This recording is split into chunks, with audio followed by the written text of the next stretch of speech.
Real analysis 2 part A கொஷின்ஸில் என்ன ஒரு question paper பார்க்கலாம். இது April 2021 dam 6B R SM 26B ரெண்டுத்துக்குமே same syllabus. So first question பார்த்தீங்கன்னா prove that any set with only one point in ஆர்டின்றது வந்து discrete matric is open அப்படின்னு நம்ம ப்ரூவ் பண்ணணும். ஸோ ஒரு ஓப்பன் சொல்லும்போது ஒரு ஓப்பன் பால் எடுத்தோன்னா அது என்டையர்லி கண்டென்ட் இந்த எந்த சப்செட் எடுக்கிறோமோ அதிலே இருக்குது நம்ம சொல்லணும். கரெக்டா? ஓகே, இப்போ நம்ம ஓப்பன் பால் எடுக்கிறோம். Open ball centre at a radius 1 அப்படின்னா என்ன அர்த்தம்?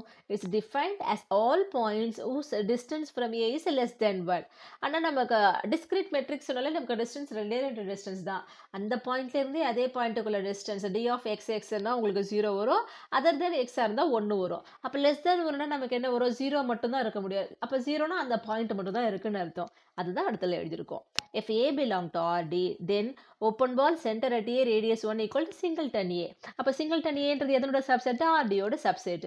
அப்போ for every A belong to RD, the open ball B of A1 is entirely contained in RD. Hence, singleton A is open set in RD. ஒரே ஒரு point இருக்கிறதுனா நம்ம சொல்லணும் RDன்னு சொல்லிட்டோம். ஓப்பன் செட் நம்ம சொல்லிட்டோம்.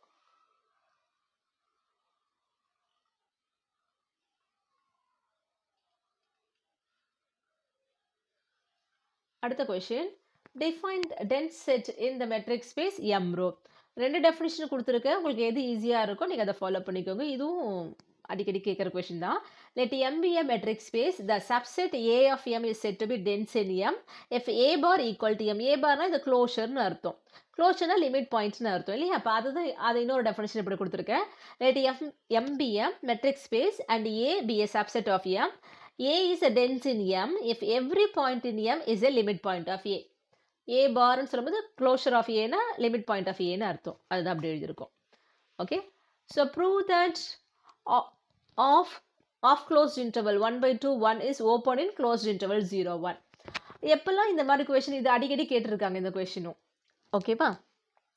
ஸோ எதில் ஓப்பனாக இருக்கணுமோ அது மெட்ரிக் ஸ்பேஸ், கொடுத்துருக்கிறது சப்ஸ்பேஸ், அப்படி தான் நம்ம எடுத்துக்கணும் சப்செட்டு. அப்போ M வந்து மெட்ரிக் ஸ்பேஸ், அப்போ close interval 0 1 be metric space. ஏன்னா நமக்கு ஏற்கனவே தெரியும் சப்செட் ஆஃப் R1 அந்த ரியல் லைனில் இருக்கிற என்ன சப்செட் என்ன க்ளோஸ் இன்டர்வல் எடுத்தாலும் அது நமக்கு மெட்ரிக் ஸ்பேஸ் நமக்கு தெரியும். So let M equal to close interval 0 1 be metric space. இந்த G தான் நம்ம என்ன பண்ணுறோம்? சப்செட்டுன்னு எடுத்துக்கிறோம். அப்போது 1/2 1. அப்போ நம்ம இங்கே என்ன பண்ணுறோம் அப்படின்னா ஒரு ஓப்பன் பால் எடுத்து சென்டர் 1/2 இதுக்குள்ள டிஸ்டன்ஸ் நீங்கள் ஆஃப்னே சொல்லலாம். இப்போ நீங்கள் இந்த ரேடியஸ் நீங்கள் 1க்கு பதிலாக 1/2 கூட நீங்கள் போட்டுக்கலாம்.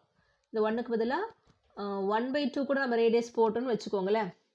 அப்போ அதுக்குள்ளே அந்த டிஸ்டன்ஸ் எல்லாமே ஆஃப்லேருந்து இது 1க்குள்ள டிஸ்டன்ஸ் ஆஃப் தான். அப்போ அந்த டிஸ்டன்ஸ் எடுத்திங்கனால இது எல்லாமே என்டையர்லி கண்டென்ட் அதுக்குள்ளேயே இருக்கும். எதுக்குள்ளேயே இருக்கும்?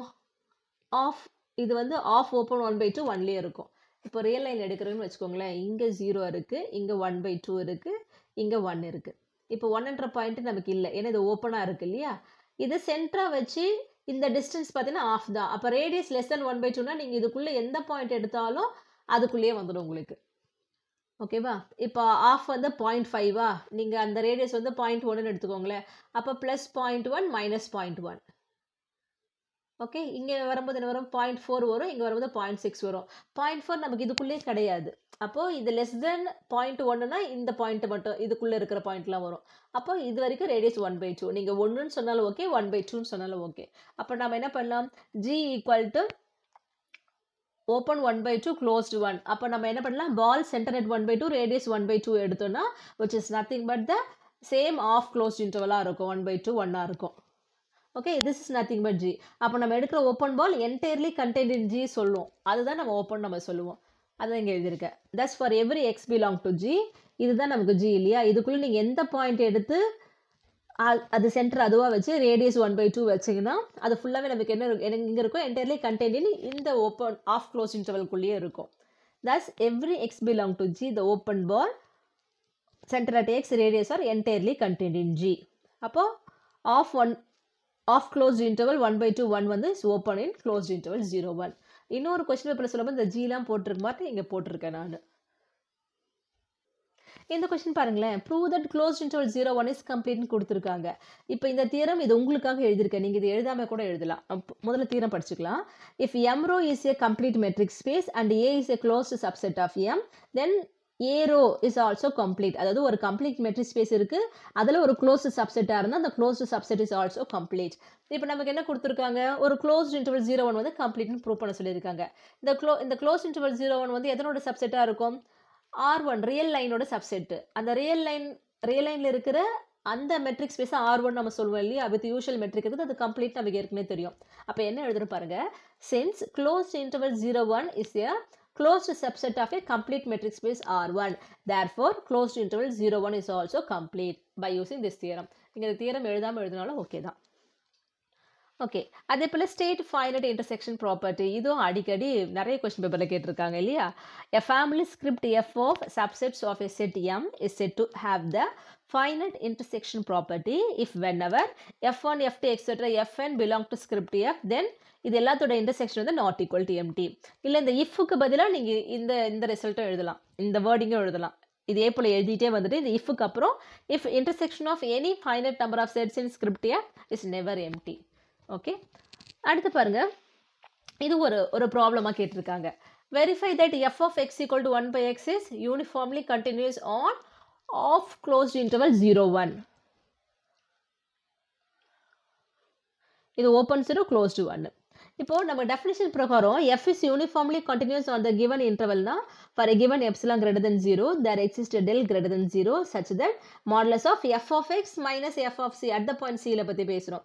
அப்போ 1 by x minus 1 by c is less than epsilon whenever the corresponding element சொல்லும்போது x minus c, modulus of x minus t less than del.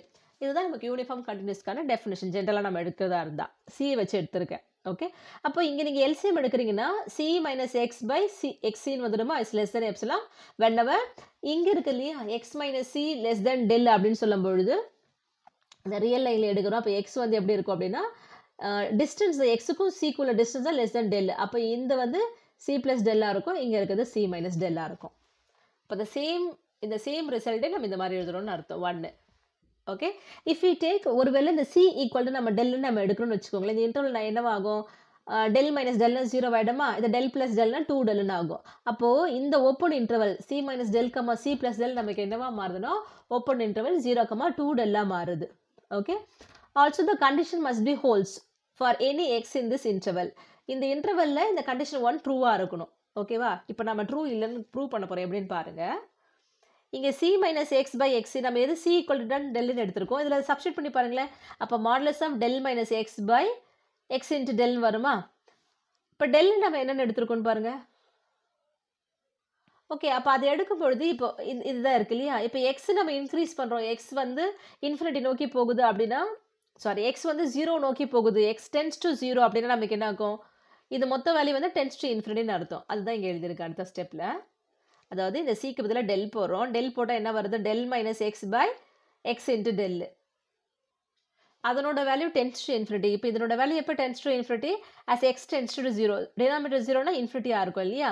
ஆனால் நமக்கு டென்ஸ் டு இன்ஃபினிட்டி தான். அப்போ நமக்கு என்ன வருதுன்னு இந்த கண்டிஷன் 1ல் இங்கே தானே நம்ம எக்ஸுக்கு பதிலாக டெல் போட்டிருக்கோம். அப்போ இதுவே டென்ஸ் டு இன்ஃபினிட்டின்னு வருது. பட் எப்சிலான்னா என்ன அர்த்தம், ஹவர் ஸ்மால் பட் 0 விட பெருசுன்னு அர்த்தம். இன்ஃபினிட்டினா இட்ஸ் வெரி லார்ஜ் வேல்யூ. கரெக்டா, அப்போ என்ன அர்த்தம், கண்டிஷன் 1 வந்து இஸ் வயலேட்டட். அப்போ அதனால என்ன அர்த்தம், நம்ம எதனால வயலேட்டட் வருது, நம்ம எஃப்ன்ற ஃபங்க்ஷன் வந்து கண்டினியூஸ் எடுத்து நம்ம ப்ரொசீட் பண்ணியிருக்கோம். அப்போ அது வர முடியாது. அப்போ வந்து கண்டினியூஸ் இல்லை, யூனிஃபார்ம் கண்டினியூஸ் எடுத்திருக்கோம். அப்போ it cannot be uniform continuous, it's not uniform continuous அப்படின்னு நம்ம சொல்கிறோம். ஸோ அதுதான் எப்படி எழுதிருக்குன்னு பாருங்கள். If you choose x sufficiently close to 0, then condition 1 is violated. x எந்த வேல்யூ எடுத்தாலும் அந்த ஈக்குவேஷன் 1 அந்த கண்டிஷன் 1 ட்ரூவாக இருக்கணும். பட் x வந்து நம்ம க்ளோஸ் டு 0 எடுக்கும்போது அந்த condition not satisfied. Hence 1 by x is not uniform continuous on open 0 closed 1. Okay, so இது ஒரு ப்ராப்ளம், இது ஒரு டிஃப்ரெண்ட் ப்ராப்ளம் கேட்டிருக்காங்க. ஓகே, அடுத்த கொஸ்டின் பாருங்க, prove that every countable subset of R as measure 0. இதுவும் ஏற்கனவே ஒரு கொஸ்டின் பேப்பரில் கேட்டிருக்க ரிப்பீட்டட் கொஸ்டின் தான். Since every countable set can be written as the countable union of one point set which has measure 0. ஏன்னா one point set has measure 0 நமக்கு தெரியும். அதே போல இன்னொரு தியரம் என்ன தெரியும், union of en where each en is measure 0 னா then in the union is also measure 0. அப்போ நம்ம countable union of one point set measure 0. அப்போ union of measure 0 is also measure 0. Hence every countable subset has measure 0. Okay, இன்னொரு problem கேட்டிருக்காங்க இந்த கொஸ்டினில் பாருங்கள். Subdivision base பண்ணி கேட்டிருக்காங்க, அப்பர் சம் பேஸ் பண்ணி இருக்கிறது. if f of x equal to x on the closed interval 0 1 and sigma அப்போ சப்டிவிஷன் உடனே நமக்கு என்ன இருக்கும் ஸ்டார்டிங் 0 இருக்கும் எண்டில் 1 இருக்கும் இதை பிரிச்சிருக்காங்க ஃபைனைட் செட்டாக பிரிச்சிருக்காங்க அப்போ 0 1 by 8 1 by 4 1 by 2 1 is a subdivision then find upper sum of f over sigma கேட்டிருக்காங்க இங்கே எது நமக்கு இன்டர்வல்னு பாருங்க ஜேன்றது க்ளோஸ்ட் இன்டர்வல் 0 1 அப்போ இதில் அப்பர் பவுண்ட் என்ன இருக்கும் 1 இருக்கும் நீங்கள் இது என்ன தான் பிரித்து எவ்வளோ சின்னதாக பிரித்து எழுதினாலும் மேக்ஸிமம் அப்பர் பவுண்ட் வந்து 1 தான் இருக்க முடியும் so upper sum is nothing but sum of upper bound அப்போ இங்கே அப்பர் பவுண்டோட வேல்யூ 1 இல்லையா அப்போ இந்த அப்பர் சம் ஈக்குவல் டு 1 டேரெக்டாக நம்ம சொல்லிடலாம் okay state the law of mean இதுவும் அடிக்கடி கேட்குற question if f is a continuous function on the closed bounded interval ab and if f dash of x exists for all x in open interval ab then there exists c in the open interval ab முதல்ல கொடுத்திருக்கிறது வந்து closed interval ab ல f வந்து continuous ஆனா f dash exist ஆகுது open interval ல அப்ப there exists c in open interval ab இந்த கேர்ஃபுல்லா நம்ம எழுதணும் ஃபர்ஸ்ட்ல தான் closed interval மீதி ரெண்டும் open interval such that f dash of c equal to f of b minus f of a by b minus a இன்னமும் ஒரு ப்ராப்ளம் கேட்டிருக்காங்க பாருங்க if f of x equal to x power n minus infinity less than x less than infinity then prove that f dash of c equal to n into c power n minus 1 ஆக்சுவலாக இப்போ நம்ம x power n x power n ஓட differentiation நம்ம என்ன சொல்லுவோம் n into x power n minus 1 இதை நம்ம தியரிட்டிக்கலாக prove பண்ண சொல்லியிருக்காங்க ஓகே இப்போ f dash of c இங்கே அட் த பாயிண்ட் c வச்சு கேட்டிருக்கனால நான் c வச்சு டெஃபினிஷன் எழுதியிருக்கேன் ஓகே இது எக்ஸ் வச்சுக்கிட்டு தானே எக்ஸில் எழுதுங்க இங்கே என்ன கேட்டிருக்காங்களோ அதுக்கேற்ற மாதிரி நான் ப்ரொசீட் பண்ணியிருக்கேன் எஃப் ஆஃப் எக்ஸ் வந்து X power N F dash of சிக்கான டெஃபினிஷன் சியை பேஸ் பண்ணி எழுதும்போது லிமிட் ஹெச் டென்ஸ் டு 0 டெரிவேட்டிவோட definition F of C plus H minus F of C by H ரெண்டு டெஃபினிஷன் இருக்கும் ஹெச் வர மாதிரி இருக்க டெஃபினிஷன் செலக்ட் பண்ணியிருக்கேன் okay F of C plus ஹெச்னா எஃப் ஆஃப் எக்ஸ் வந்து எக்ஸ் பவர் என் அப்போ F of C plus H என்ன வரும் C plus H the whole power N அதுதான் இங்கே எழுதியிருக்கேன் மைனஸ் எஃப் ஆஃப் சி வந்து C power N divided by H இங்கே வந்து அடுத்தது பைனாமல் சீரிஸ் எக்ஸ்பென்ஷன் நம்ம யூஸ் பண்ண போகிறோம் இப்போ சி பவர் என்லேருந்து ஆரம்பிக்கணும் C power n plus NC ஒன்ட்டு C power எனில் ஒரு பவர் குறையும் அப்போ ஹெச் ஒரு பவர் இன்ட்ரடியூஸ் ஆகும் ப்ளஸ் என்சி டூ வந்து சியில் இன்னொரு பவர் குறையும் அப்போ C power n minus two into ஹெச்சோட power இன்னும் ஒன்று இன்க்ரீஸ் ஆகும் அப்போ ஹெச் ஸ்கொயர் ப்ளஸ் எக்ஸெட்ரா லாஸ்ட்டில் ஹெச் பவர் என் இருக்கும் அதுக்கு முன்னாடி ஹெச் பவர் என் மைனஸ் ஒன்னா சியோட பவர் 1 என்சி என் மைனஸ் 1 மைனஸ் இந்த சிஎன் எழுதுறோம் இப்போ இந்த ப்ளஸ் சிஎன் இந்த மைனஸ் சிஎன் கேன்சல் ஆகிடுமா எல்லாத்துலேயும் பாருங்கள் H square up to H power N இருக்குது ஒரு ஹெச்சை காமனாக வெளியே எடுத்துடுறோம் நியூமரேட்டரில் அப்போ ரிமைனிங் என்ன இருக்கும் இங்கே என்சி ஒன்னுனா என்ன சி பவர் என் மைனஸ் ஒன்று இந்த ஹெச்சை வெளியே எடுத்துட்டோம் என்சி டூனா என்ன வரும் n into n minus 1/2 into c power n minus 2 H ஸ்கொயரில் ஒரு ஹெச்சை வெளியே எடுத்துட்டு இங்கே ஹெச் மட்டும் இருக்கும் ப்ளஸ் எக்ஸெட்ரா லாஸ்ட்டில் இருக்கிற இந்த ஹெச் பவர் எண்ணில் ஒரு ஹெச்சை வெளியே எடுத்தால் ஹெச் பவர் என் மைனஸ் 1 இப்போ டினாமினேட்டரில் ஆல்ரெடி ஹெச் இருக்கு இல்லையா இந்த ஹெச் கேன்சல் பண்ணிடுறோம் இப்போ எங்கே ஹெச் இருக்கோ அதுக்கு 0 ரீப்ளேஸ் பண்ண போகிறோம் இங்கே ஹெச்சே இல்லை அப்போ என் into c power n minus 1 வரும் ப்ராடக்ட்டில் ஹெச் இருக்குது அப்போ 0 வேணும் இது எல்லா டேர்ம்லையும் ப்ராடக்ட்டில் ஹெச் இருக்கிறதுனால 0 இந்த ஒரு டேர்ம் மட்டும் தான் வரும் ஸோ லெஃப்ட் ஹேண்ட் சைடில் இருக்கிறது f dash of c equal to n into c power n minus 1 so கரெக்டான கொஸ்டின் பேப்பர் செலக்ட் பண்ணியிருக்கல ப்ராப்ளம் இருக்கிற மாதிரி ஓகே இன்னொரு ப்ராப்ளம் இருக்கிற question prove that sequence fn does not converges uniformly on closed interval 0 1 if fn of x equal to x power n இந்த question பார்க்கறதுக்கு முன்னாடி அடுத்த கொஸ்டின் கேட்டிருக்காங்க யூனிஃபார்ம் கன்வர்ஜென்ஸோட டெஃபினிஷன் கேட்டிருக்காங்க அதை பார்த்துட்டு இதை பார்த்தா நமக்கு ஈஸியாக இருக்கும் ஓகே ஸோ 12th கொஸ்டின் என்ன டிஃபைன் யூனிஃபார்ம் கன்வர்ஜென்ஸ் ஸோ இது லாஸ்ட்டில் கேட்டிருக்கிறதுனால 5th யூனிட்ல இருக்க uniform convergence based on the sequence of ஃபங்க்ஷனுக்கு நான் எழுதியிருக்கேன் Let sequence fn n equal to 1 to infinity be a sequence of a real valued function on a set E. The sequence fn n equal to 1 to infinity converges uniformly to the function f on E if given epsilon greater than 0 there exists n belong to I such that modulus of fn of x minus f of x less than epsilon n greater than or equal to capital N for all x belong to E.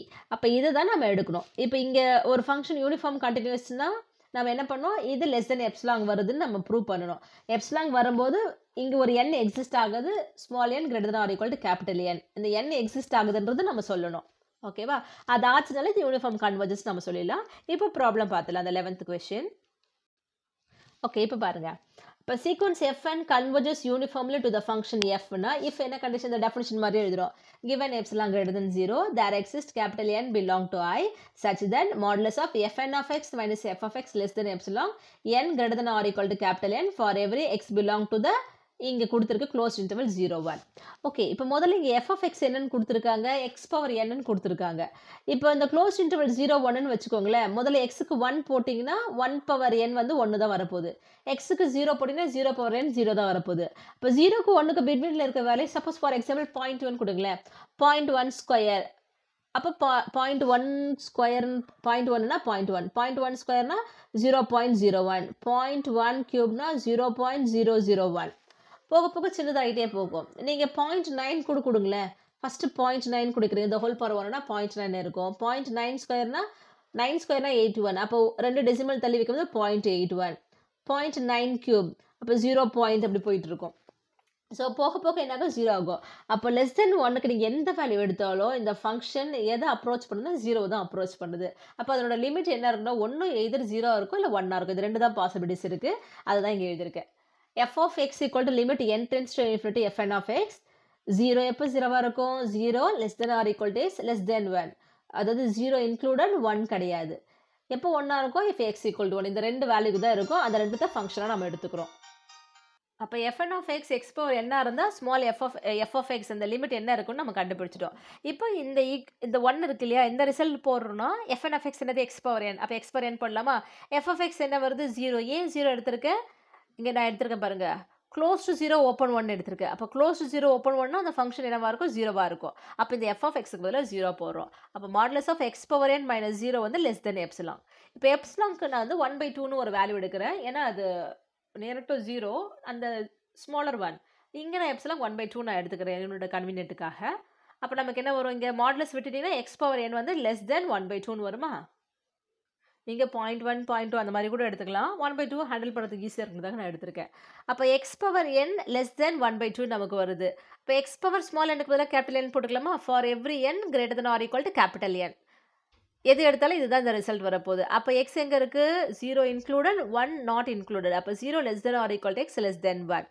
இப்போ இந்த X tends to 1 இருந்தால் என்ன ஆகும்? இந்த result true for every எக்ஸாக இருக்கணும். ஏற்கனவே ஒரு ப்ராப்ளத்தை பார்த்தோம் இல்லையா, போன கொஸ்டின் பேப்பர் நினைக்கிறேன். இந்த result true for every every எக்ஸாக இருந்தால் தான் நம்ம யூனிஃபார்ம் கன்வர்ஜன்ஸ் சொல்ல முடியும். ஆனால் எக்ஸ் டென்ஸ் டு 1 எடுத்துக்கோங்க. 1 பவர் எனிதிங் இஸ் 1 இல்லையா? 1 less than 1/2 1 less than 1/2 which is a contradiction. ஏன் கான்ட்ரடிக்ஷன் வருது? இந்த மாதிரி ஒரு n எக்ஸிஸ்டாக இருக்கிறதுனால தான் வருது. அப்போ இந்த மாதிரி ஒரு n எக்ஸிஸ்ட் ஆகாதுன்னு அர்த்தம், சாட்டிஸ்ஃபை பண்ணுற மாதிரி இல்லைன்னு அர்த்தம். there is no n belong to I such that equation 1 holds. that is fn of x sequence fn does not uniformly converges on the closed interval 0 1 ன்னு அர்த்தம். Okay, all the best for your exam. So இதோட part A question முடிச்சுக்கலாம். இன்னும் ஒரு 2 question மட்டும் கேட்டிருந்தாங்கன்னா அதை மட்டும் இந்த கொஸ்டின்லேயே சொல்லிடுறேன். செகண்ட் கேட்டகரிக்கு ஒன்று கேட்குறீங்க இல்லையா? ஃபஸ்ட் ஒரு செட்டு வந்து இட்ஸ் நாட் ஆஃப் ஃபஸ்ட் கேட்டகரியாக இருந்தால் செகண்ட் கேட்டகரி. அப்போ ஃபஸ்ட் கேட்டகரி டெஃபினேஷன் எழுதி தான் நீங்கள் செகண்ட் கேட்டகரி எழுதணும். த subset D of R1 is said to be the first category if D equal to union of En where each En is nowhere dense in R1. If D is not of the first category then D is of second category. அப்போ இன்னும் ஒரு question கேட்டிருந்தீங்க connected set இல்லையா, அதுக்கு டெஃபினேஷனும் கொடுத்துட்றேன். ரியலை பொறுத்த வரைக்கும் எந்த டெஃபினேஷன் வேணாலும் 2 மார்க்கில் கேட்கலாம், ஏதாவது எக்ஸாம்பிள் கேட்கலாம். ஓகே, இதுதான் இந்த கனெக்டட் செட்டுக்கான டெஃபினேஷன்.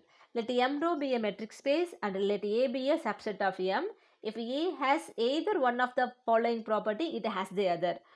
ரெண்டு சொல்கிறோம், ஒன்று இருக்குதுன்னா இன்னொன்று இருக்குன்னு அர்த்தம். it is impossible to find non-empty subsets A1 A2 of M such that A equal to A1 union A2, A1 bar intersection A2 equal to empty, A1 intersection A2 bar equal to empty. இந்த 3 condition satisfy பண்ணுற மாதிரி நம்மளால் 2 நான் empty செட்டை கண்டுபிடிக்க முடியாதுன்னு அர்த்தம். ஓகேவா? செகண்ட் கண்டிஷன் என்னென்னா when A row metric space A row is itself as a metric space then there is no subset, no set except A and phi which is both open and closed in closed AB. அதாவது இங்கே நம்ம set open set படிச்சிருப்போம், close set படிச்சிருப்போம். ரெண்டுமே சைமல்டேனியஸாகவும் ஒரு set open as well as க்ளோஸ்டாகவும் இருக்குது. அந்த மாதிரி இருக்கிற செட்டு என்ன அப்படின்னா இந்த டெஃபினேஷன் பிரகாரம் அந்த செட்டு ஏ அப்புறம் எம்டி செட், இதை 2 தவிர வேறு எந்த செட்டும் போத் ஓப்பன் அண்ட் க்ளோஸ்டாக இருக்கக்கூடாது. அந்த மாதிரி இருந்துச்சுன்னா அந்த ஏன்ற சப்செட்டை நம்ம என்னென்னு சொல்கிறோம்? கனெக்டட்னு சொல்கிறோம். ஓகே, ஸோ உங்கள் தேர்வு நல்லா எழுத வாழ்த்துக்கள். நன்றி, வணக்கம்.